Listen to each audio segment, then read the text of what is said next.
In this video, I'm going to show you how to assemble the next version of the OE3 beta prototype. I always start with the frame, and what I'll do here is add the clamp that attaches to the frame.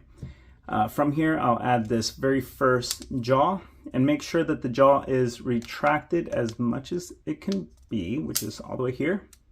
And it kind of just snaps in place.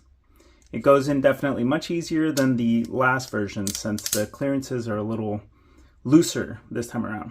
Now there's advantages for it to assemble with looser clearances, but also there's going to be a little bit more play. So that's something to note with this version. All of the jaw pieces are in, and you can see that the action is pretty smooth. And these are all freshly printed, by the way. So other than just removing minor little hairs here and there, nothing has been done to alter this. So the assembly so far is looking pretty good. After this point, what I'll move on to next is the cover. I'll grab the cover and this the rack for the rack and pinion type gear, the thumb nut, and then just thread that a little bit. Once I have this threaded, I'm going to line up the gear that you have here, this very first tooth with the innermost tooth on this end. And so we're just going to line them up so that it is inserted there properly. And then I can kind of just push all this together until it all snaps.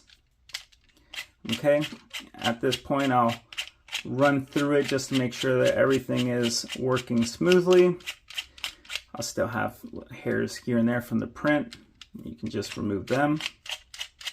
Okay, that's the first half. Second half is going to be, well, we can add this too. Second half is going to be the phone clamp.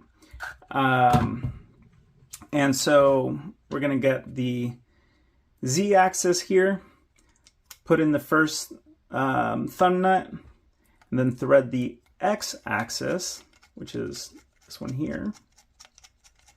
Put another thumb nut within the phone clamp, just like you see here. Thread this assembly onto the X-axis. And then this part here is new. You're going to have the back facing here, as you can see, and then we're just simply going to push this on. There are these tabs down below so that you can push them in and then move the axis more easily.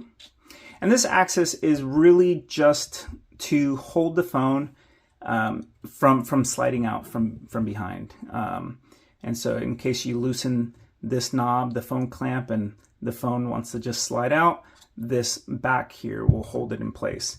So it doesn't necessarily need to be right up against the phone. It's there mostly as a safety net. And also to keep it in line as well. It kind of keeps it in line with the axis, the ocular axis. So, and then of course just thread on the Z axis here. This is going to allow you to adjust the distance between the camera and the body of the adapter. And that is how you assemble OE3.B2, which is the second beta of the OE3 series microscope to smartphone adapter. Now, if you have any questions or concerns, just let me know. You can email or leave a comment below. Do subscribe, take care, and we'll see you next time.